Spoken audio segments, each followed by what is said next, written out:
You know, there's a popular saying on the internet.com which goes as follows. If you want to make a progressive angry, give them exactly what they ask for. And a perfect example of this is what is going on between the city of Chicago and the state of Texas when it comes to this migrant crisis. Now, we last left off with the story that I highlighted, brought to you guys out there in the public, of the city of Chicago deciding that they were going to try to secretly close their borders while Brandon Johnson was pretending that Chicago is just as welcoming to migrants as it's ever been and totally is not in betrayal of their values. Well, Greg Abbott, the Texas governor, has decided to step up his efforts. If Chicago's going to impound buses, then Texas is going to fly the migrants in, and all of a sudden, Brandon Johnson is demanding border controls for the city of Chicago that he called evil white racism when they're proposed and talked about for our nation as a whole. Now, we're going to get into this, but before we do, I want to thank everybody who signed up over at actualjusticewarrior.com/join.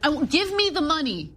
Give me the money. Okay? And thank you to the podcast listeners, Spotify, Apple, and Google's podcasting platform. So when we last left off in this story, what happened was as follows. The city of Chicago decided that they were going to strike back against the city of Texas. They passed a series of ordinances to make it more and more difficult for buses of migrants to come into the city of Chicago, and even went as far as fining the bus operators based on the number of illegals on the bus to the tune of $750 per illegal, and they also required permits, which are incredibly difficult to get, and they decided that they were going to tow buses that were not in compliance with these ordinances. And we have just learned in the last couple of hours that the city of Chicago has impounded a migrant bus for the first time. The city council passing a measure today to start impounding buses that do not obtain a permit from CDOT. Now, I've been on to Brandon Johnson and the city of Chicago for a very long time. I've been giving you video after video where I've been talking about how the black residents of the city of Chicago are sick and tired of these migrants. They don't want them there, and how this is tanking Johnson's approval rating. But I've also told you that despite the fact that Brandon Johnson is still calling everybody racist, is saying that the only reason he's getting migrants is because he's black, and the state of Texas is angry about the Civil War and is angry about a black man being free. It is abysmal, and it's an affront for everything that is good about this country. For the extremism in this country to use people as political tools to settle political scores for something that happened 400 years ago. They're still mad that a black man is free in this country. And in reality, the city of Chicago's actual position, their actual goal, what they've actually been doing, is making it more and more difficult for migrants to come to their city, trying to seal their border, while condemning every Republican for asking for the federal government to do its damn job and do the same. Look, Pastor Will Hall, who's also an alderman of the 6th Ward, visited the border. He saw the chaos firsthand. And so part of our effort to go to the border was to make sure that there was better coordination with the flow of migrants who are seeking asylum here. And I think right there is a perfect example of this. You have Brandon Johnson talking about this alderman who's a pastor who says that he's going to the border and he's telling the migrants that we need to coordinate better. We still want you here. You're welcome here. But then when you cut to what this guy actually is saying, this alderman, he's telling the migrants that Chicago's too cold for them. They don't have any room. They're going to sleep on the ground. So they better go somewhere else. 6th Ward Alderman Will Hall, who traveled to the border a few weeks ago, says word is spreading on social media among migrants that Chicago may not be the best place to come. And border nonprofits say not as many people are asking to come to Chicago. Well, people are beginning to get informed that it's cold, the opportunities are scarce, and that unless you want to sleep on a concrete mattress, don't come. And that's what those who have come seeking asylum have said. Well, the city of Chicago has actually taken it a step further than that. They're now suing various bus companies across the nation rather than addressing the federal government's immigration controls and the lack thereof. Chicago's Democrat Mayor Brandon Johnson has decided to sue bus companies for transporting illegal migrants into his sanctuary city. Last month, Chicago's City Council passed a series of laws meant to regulate buses dropping off migrants. he's now launched 55 lawsuits against what he's deemed rogue companies for violating the regulations. Because he's trying to go after the source of migrants without actually saving face. He's trying to target states like Texas, states like Arizona, which, by the way, Arizona has a blue governor and they're shipping migrants across the country, rather than actually acknowledge that he was wrong and that Chicago's welcoming ordinance that promises all these benefits to illegal immigrants is actually a magnet for those illegal immigrants, is actually a source of the problem, and a sane, smart solution would be to actually have border controls from the federal government and stop allowing these people to commit asylum abuse. I saw this amazing number, and I gotta bring it to you guys. Under the Trump administration, there was a backlog of immigration adjudication. It was about 1.2 million, and this was throughout the whole term. This was the peak number. However, under the Biden administration, that number has risen to 3 million. So we have 3 million cases on the docket to be reviewed by these immigration judges. And if you followed some of the on-the-ground reporting of these particular instances, what you'll end up finding out is that a lot of these people have court dates as far out as 2031. So the Biden administration strategy is to essentially let these people into the country, let them flood the border, incentivize that flooding the border, give them court dates, which allows them to have legal status 7 years out. Maybe they'll start a family, maybe they'll get married, maybe they'll do whatever. So even if their asylum claim turns out to be completely illegitimate, by the time it's actually adjudicated, these people will already be established in the United States of America. They'll already have a child that is born a U.S. citizen in the United States of America, and it will be virtually impossible to deport these people in the future. Essentially, Biden is trying to bring in new future Democratic voters, and he's allowing the abuse of the asylum system that we all understand is being abused in order to do so. But the Texas governor is not having it. The Texas governor is well aware that the Biden administration is also not reimbursing states and local municipalities for the expenses of these so-called asylum seekers. So what he's trying to do, rather than have small Texas towns pay the cost of these migrants, is ship them to the various cities and states that have said that they're welcoming, they want the migrants, and have advocated for open borders. And what's interesting about this is that it's essentially worked in each and every place. In New York, we have Governor Hochul and Mayor Eric Adams saying that they're sick of the migrants. They've totally changed their tune. They've totally changed up their rhetoric. Now, Adams still plays the race card here and there, but they're much more willing to go after the Biden administration, and this has been true in various left-wing cities that declared themselves sanctuary cities and doubled down on their efforts to be sanctuary cities during the Trump administration. However, Brandon Johnson is trying to make it seem like he won't break. He's trying to make it seem like he is welcoming to these migrants, while at the same time initiating all of these steps in order to block them. Well, a private plane took dozens of migrants from Texas to Chicago. It's Governor Abbott's latest effort to send asylum seekers from the southern border to so-called sanctuary cities. Fox 4's Dan Godwin is here with us in studio with that story. Dan? Shannon, first it was migrants being bused out of Texas to Democratic-run cities up north, some 80,000 of them. Now we're seeing them placed on airplanes. So like this local news report laid out, the Texas governor had been shipping migrants to the tune of 80,000 of them to the various progressive sanctuary cities across the country. However, I want you guys to really think about the numbers and think about how the migrants are actually making their own way to these cities based on their benefits, because he said that it was 80,000 total that Abbott had sent so far, but the city of New York alone has well over 100,000 migrants just in New York City. So it's not just the busing by Greg Abbott, which is a smart, savvy political maneuver. Some people got mad at me because I called it a stunt. It is an effective stunt. By its very nature, it's a stunt. I am in support of the stunt because it is very important to make people feel the extent of these policies, but it is also incredibly important for people to understand that this is only a small portion of the migrants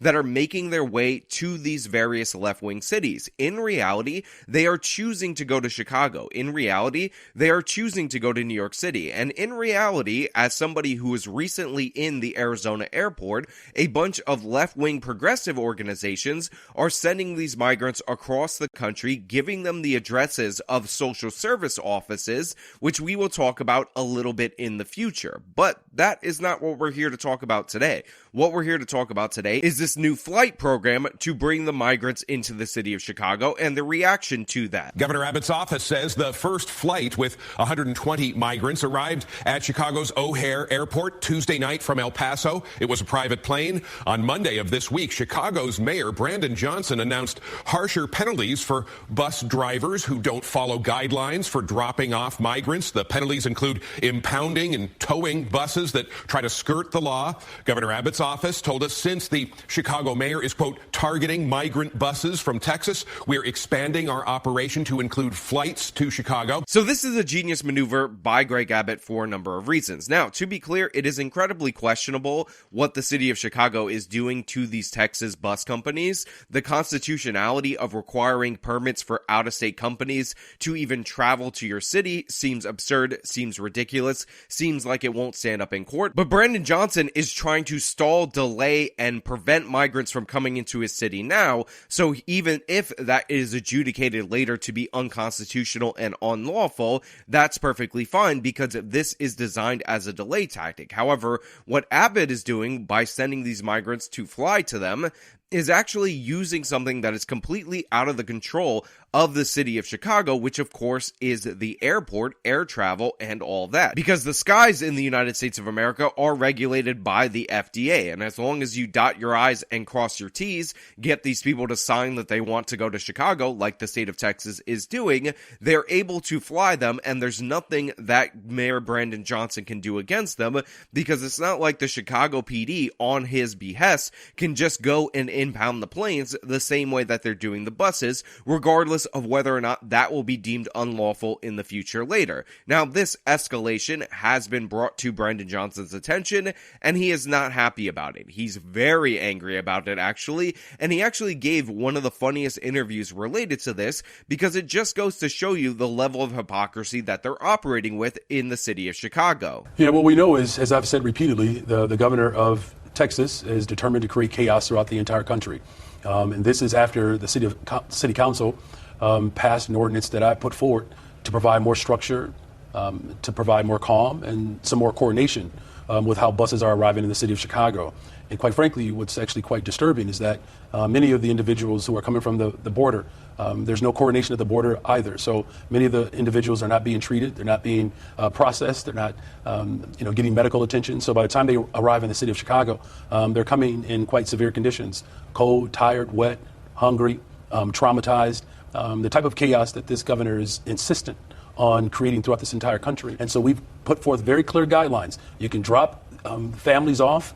Buses can come to the city of Chicago between these particular hours. We have to have a 48-hour notice. We need a full manifest. We need to know who is on the bus, the conditions in which these individuals are arriving in, so that we can provide the type of care that's needed. So one of the things that is so interesting about Brandon Johnson's stances on migrants from Texas, on these buses and people showing up in his city, coming into his borders, is the fact that all of these policies would be good policies if the federal government instituted it against people coming into our nation. But the thing is, he's talking about travel from between states, from between cities, from between local municipalities, and in reality, he has no authority to implement nor demand this. But I do find it amazing that to enter the city of Chicago, not the United States, we need to know your medical history. We need to know if you have illnesses, communicable diseases, and all sorts of things before we allow you to come in. Your vaccination status, and not just for COVID, but for other vaccines, all of that needs to be presented in document form to the city of Chicago before they let you in. On top of that, we need a complete manifest. Every single person that enters the border of the city of Chicago should be named, should be identified well. We should have that paperwork clean, and we also need 48 hours of advance notice before they show up to the city of Chicago. Again, fascinating how Brandon Johnson views immigration or migration to the city of Chicago versus the illegal immigrants that are surging the border and claiming asylum at our southern border. Now look, while you easily could talk all day about the complete and utter hypocrisy, the blatant hypocrisy of Brandon Johnson, that's some low-level analysis. We could all see that, we can all understand that, but more importantly, at this point in time, people on the right need to understand that left left-wing progressives don't care about being hypocrites. He wants to be the guy who's virtue signaling because that's going to be covered by the national media, while simultaneously trying to institute stricter border controls than anything we've had in this country in the decades. But the thing is, what this is actually about and what you should actually focus on is the fact that Brandon Johnson cannot stand to live up to his own values. This is Brandon Johnson fighting against exactly what he wants for the country, and it's important not to just point out the hypocrisy, not to just shame him, not to just show him saying clip X and then doing action Y, but actually force him to live up to it. No manifest, no information, no medical history, no nothing for Brandon Johnson. He has to figure it out the very same way that people at the southern border have had to figure it out for decades. He has to deal with this. He has to assess the threats of these individuals. He has to house them. He has to put them up. He has to live up to his values. Again, it's not hypocrisy that we're looking for. It's actually forcing him to deal with the consequences of his own actions and forcing all of these left-wing progressives to live up to their values, because we know it's hurting them. We can see it. And it's not just in the budget cuts to all these various departments. We could see it in the poll numbers. We could see it in his approval rating, and we need to keep leveling these places with these migrants until we get the change on the federal level. The fact of the matter is, just like the crime issue, like we talk about a lot on this channel, it's not going to get solved unless both parties are on it. So right now, the goal is to force the Democrats' hand, force them to get on the immigration issue so that we can actually have a solution, so that we can have border security, and so that we can reinstitute sensible policies like Remain in Mexico, which prevent these people from going through 12 different countries in order to get to the United States of America. Again, at the Phoenix airport, I was there in person. We saw migrants who came through the southern border, taking flights, being paid for by a nonprofit that's heavily subsidized by the federal government, by state governments, to go to various shelters in various liberal cities. And these people were from Guinea. They were from Africa. So they landed somewhere in South America, somewhere in Central America, and they made their way to this border, and their asylum claim is treated as seriously as somebody who didn't pass through 12 different countries and actually has a legitimate fear for their safety or legitimate fear of persecution. We need to enforce upon all of these people, upon all of these other countries, to actually follow the rules of asylum in a genuine, honest, and earnest way, and that does not include getting your first choice, being able to be an economic migrant, while at the same time claiming fraudulently some level of persecution that cannot be proved out by the facts. The move not going over well with some Chicago elected officials. We have a governor that now openly and defiantly is saying that he's going to commit human trafficking to show Chicago and to teach us a lesson. Now, I just thought this clip was particularly funny because you have a city council member of the city of Chicago claiming that the Texas governor is supporting human trafficking in order to defy Chicago's law. And this makes me laugh because one of the issues that people have brought up time and time again when it comes to the southern border is the issue of human trafficking. But all of a sudden, that's a big problem when you actually get consent from the migrants in order to send them to liberal cities, even though that wasn't a serious issue when it was being brought up by red states earlier. Again, make them swallow their words, make them live up to their own values, force them to pay for what they were laughing at and shaming people in southern border states for complaining about paying for decades in this country. Anyway, that's all I really have for you guys today. Thank you so much for watching. As usual, if you like this video, then show them by leaving a like, subscribe for more content, follow me on my social media, support me via the support links in the description of this video. This has been me talking about the migrant disaster and the Texas governor trolling / waging war on Chicago. Till next time.